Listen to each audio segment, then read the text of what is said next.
Your grouping job filed 9,000 geotagged inspection photographs into 40 sites last quarter. Your operations lead counted the places she had actually sent a crew to. She counted 31. So 9 rows on that dashboard describe places that sit nowhere in the world, and at least one real site got split across 2 lines of the quarterly report she signs her name to. No one typed anything wrong. The job ran clean, it exited with a status of 0, and it handed her a count that was confident, expensive, and false. And the wrong count is never the whole of the damage. A crew gets routed to a site that is really 2 sites, so half the work never gets done and no one notices for weeks. The pricing model that quotes your inspection contracts inherits the site count and quietly reprices a whole region, so the money moves before anyone reads a chart. You would think a tool asked to find groups would refuse the job when there are no groups to find.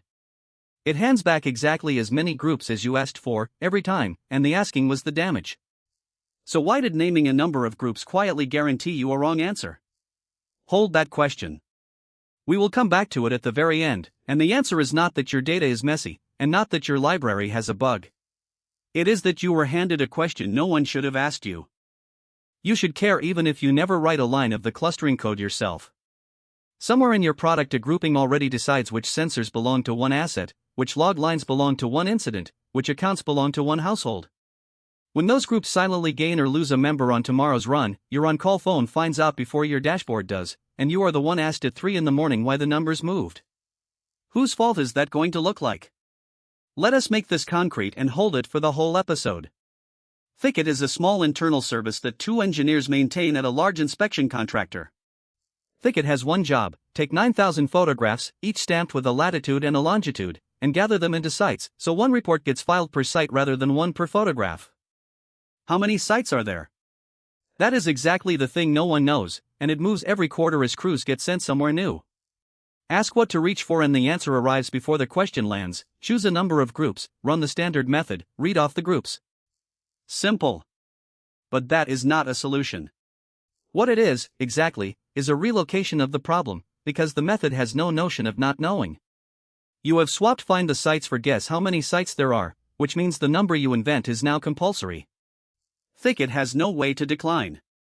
Hand it 40 and it cheerfully hands back 40, whether the county holds 31 or 300. Watch what the standard method actually minimises, because the failure follows straight from it. For every photograph, measure the distance to the center of its assigned group, square that distance, and total all 9,000 squared numbers. Lower is the same thing as tighter groups, and that total is the whole of what it cares about. Now suppose the county holds 31 real sites and you asked for 40. 9 groups have no site to sit on, so the only way the total gets lower is to cut a genuine site in half, which means half a site scores is tighter than a whole one. Would that have shown up in any report you read? Notice the shape of what comes back, too. Every photograph joins the nearest center, and nearest is the whole rule, which carves the map into cells with perfectly straight edges. Mathematicians call those Voronoi cells, that is, the region of the map closer to one center than to any other. Straight edges. So a site shaped like a long thin ridge line, or a site wrapped around a reservoir, is the one thing this method has no way to hand you. It will slice that ridge into 3 tidy convex pieces and report 3 sites with total confidence. Note, that is not carelessness in the implementation, it is the squaring. Squaring punishes far away points enormously, so every group is the roundest, most evenly sized blob it can be about its own center. The geometry you get is the direct consequence of the total you chose to minimize, which means no amount of restarting, reseeding or tuning will ever hand you a shape the objective has no words for. So change the question. Instead of asking how many groups there are, ask what a group is, and answer that in words your operations lead would recognize. A site is the place where photographs crowd together. Between 2 sites there is empty ground with nothing much in it. That is the whole definition, and notice what it never once mentions: how many sites exist. If crowding is what a group means, the number of groups is something you discover rather than something you supply. That idea has a name and a 1996 paper behind it. Martin Ester, Hans-Peter Kriegel, Georg Sander, and Xiaowei Su published the method everyone now calls DBSCAN. Drop the filler words from the full name and it is its own definition: density-based spatial clustering, applications, noise. Density decides what a group is, and noise is a first-class output rather than an embarrassment. It takes 2 numbers from you, and neither is a count of groups. The first is a radius, written EPS in every library you will meet: how close must 2 photographs sit to count as neighbors? The second is written min points, and it is how many neighbors inside that radius make a spot officially crowded. From those two numbers, every photograph sorts into one of three kinds. First, a photograph with at least min points neighbors inside its radius is a core point, a spot in the thick of a crowd. Then a photograph with too few neighbors of its own, but sitting inside some core point's radius, is a border point, hanging off the edge of a crowd. And a photograph that is neither is noise, which is to say it belongs to nothing at all. Groups then grow by contagion. Start at any core point and take everything inside its radius. If any of those neighbors is itself a core point, absorb its radius too, and keep going until the crowd stops spreading. Then start again somewhere else. Is that really the whole mechanism? It is, and there is something genuinely lovely about how little it contains. Put thickets numbers on it. Set the radius to 40 meters and min points to 8.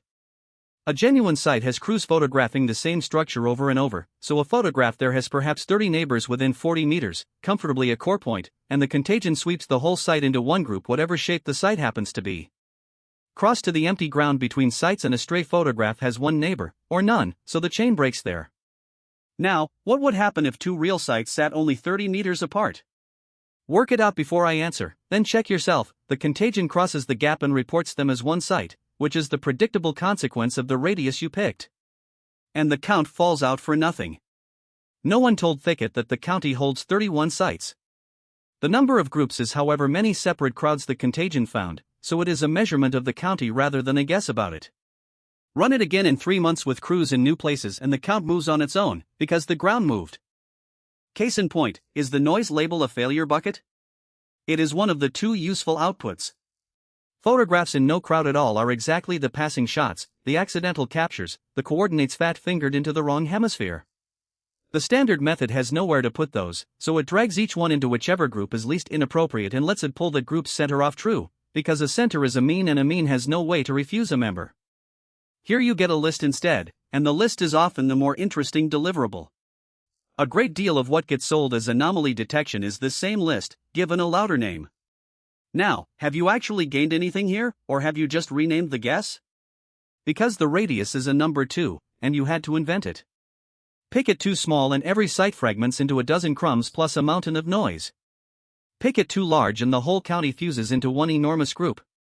That is not obviously better than being asked for a group count, and this is the part that catches people. Stop here and you have swapped one arbitrary knob for another one. Except it is not the same kind of knob, and the difference is the whole point. 40 meters is a statement about the physical world, so your operations lead can argue with it, because it names a thing she measures. Our structures are never more than 30 meters across, she says, and we never inspect two of them closer than 100. So now you have a defensible radius, sourced from the person who knows the county. 40 groups was a statement about nothing at all. It was a placeholder that happened to be a round number, and no one in the building had grounds to challenge it. A parameter you can source from the domain beats a parameter you have to invent, even when both of them are just numbers. There is a measurement to lean on as well, and it takes one pass. For every photograph, find its 8th nearest neighbor and record how far away it sits. Then sort all 9,000 of those distances and plot them. Points inside crowds have small values, points out in the empty ground have large ones, so the curve stays flat and low and then bends sharply upward. The distance at that bend is a defensible starting radius. Is that a criterion, or is it a person squinting at a curve? In practice, the thing that bites hardest is the units underneath that radius. Latitude and longitude are degrees, and a degree of longitude spans about 111 kilometers at the equator and close to nothing near the poles. Hand raw degrees to a method that measures ordinary straight-line distance, and the radius quietly means different things in different parts of the county. Use a distance built for a sphere, the Haversine formula, or reproject to meters first. Nobody warns you, and no error gets raised. The groups simply come back subtly stretched along one axis, because one axis got silently rescaled, and they look completely plausible. Now the limit that survives every fix above, and it is the one worth carrying away. One radius has to serve the whole map. Suppose the county holds a dense industrial site where photographs sit 5 meters apart, and a sprawling rural site where they sit 60 meters apart. Choose 40 and the rural site shatters into noise. Choose 80 and the industrial site swallows its neighbors. There is no single radius that is right for both, because the assumption this time is not roundness, it is that crowded means the same thing everywhere. Which is why varying density is the honest failure mode here, and how badly it bites depends on your county rather than on your code. So what if you refuse to fix a radius at all? That is where the field went. Optics, from Michael Ankerst in the same Munich group, orders your points so crowds at many different densities become visible in one pass, and you read the groups off that ordering. Hierarchical DBSCAN, or DBSCAN, reaches beyond that. It spans all radii at once and keeps whichever groups persist across the widest range of them. DBSCAN is what I would reach for on Thicket today, and it ships inside scikit-learn. Notice what it wants from you instead of a radius, a minimum cluster size, which your operations lead can also answer, since it names the smallest crowd she would call a site. Caveat: none of this comes free. Growing crowds by contagion means asking, for a great many points, who sits within my radius. Answered naively, that is every photograph compared against every other one, which at 9,000 photographs is 81 million comparisons. Fine at that size, hopeless at 10 million.